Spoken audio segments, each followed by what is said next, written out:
तो आपने सुना वज़ीर आला योगी आदित्यनाथ ने जायजा मीटिंग के बाद खिताब किया और उसके बाद राजनाथ सिंह भी खिताब कर रहे थे। अब बात करेंगे लखीमपुर सानेहा की। जी हां, लखीमपुर सानेहा को लेकर सुप्रीम कोर्ट में समाअत टल गई है। जी हां, अब जो अगली समाअत है वो 15 नवंबर को होगी। समाअत क्यों टली है? क्योंकि उत्तर प्रदेश सरकार ने इस मामले को लेकर सुप्रीम कोर्ट से मजीद वक्त मांगा था, जो कि सुप्रीम कोर्ट की तरफ से हुकूमत को दे दिया गया था। ख्याल रहे कि लखीमपुर सानेहा की जांच में हुई पेशरफ्त पर यूपी हुकूमत को अदालत में हलफनामा दाखिल करना था।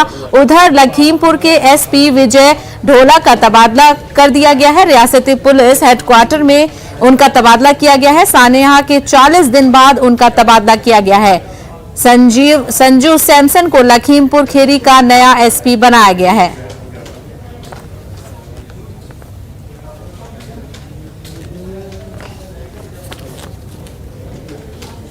के मामले में सुप्रीम कोर्ट में आज अहम सुनवाई होनी थी, लेकिन मामले की सुनवाई के दौरान उत्तर प्रदेश सरकार ने सुप्रीम कोर्ट से सोमवार तक का समय मांग लिया। दरअसल उत्तर प्रदेश सरकार की तरफ से पेश वरिष्ठ एडवोकेट हरीश साल्वे ने सुप्रीम कोर्ट में ये कहा कि वो इस पूरे मामले को लेकर अपना जवाब 15 नवंबर तक दाखिल करेंगे। आपको बता दें कि पिछली सुनवाई के दौरान सुप्रीम कोर्ट ने उत्तर प्रदेश सरकार से ये कहा था कि वो लखीमपुर हिंसा के मामले में रिटायर्ड हाई कोर्ट के जज को अपॉइंट करना चाहते हैं और सुप्रीम कोर्ट ने पिछली सुनवाई के दौरान उत्तर प्रदेश सरकार से यह पूछा था कि वो किसी भी रिटायर्ड हाई कोर्ट के जज का नाम सुझाएं। हालांकि सुप्रीम कोर्ट ने पंजाब हरियाणा हाई कोर्ट के रिटायर्ड जज का नाम उत्तर प्रदेश सरकार को सुझाया था। बहरहाल आज सुनवाई के दौरान सुप्रीम कोर्ट में उत्तर प्रदेश सरकार की तरफ से कहा गया है कि वो इस पूरी प्रक्रिया पर काम कर रहे हैं और सोमवार को इस पूरे मामले में वो अपना जवाब दाखिल करेंगे। देखना बेहद अहम होगा कि जब 15 नवंबर को दोबारा सुप्रीम कोर्ट लखीमपुर हिंसा के मामले में सुनवाई करेगा तो उत्तर प्रदेश सरकार की तरफ से सुप्रीम कोर्ट में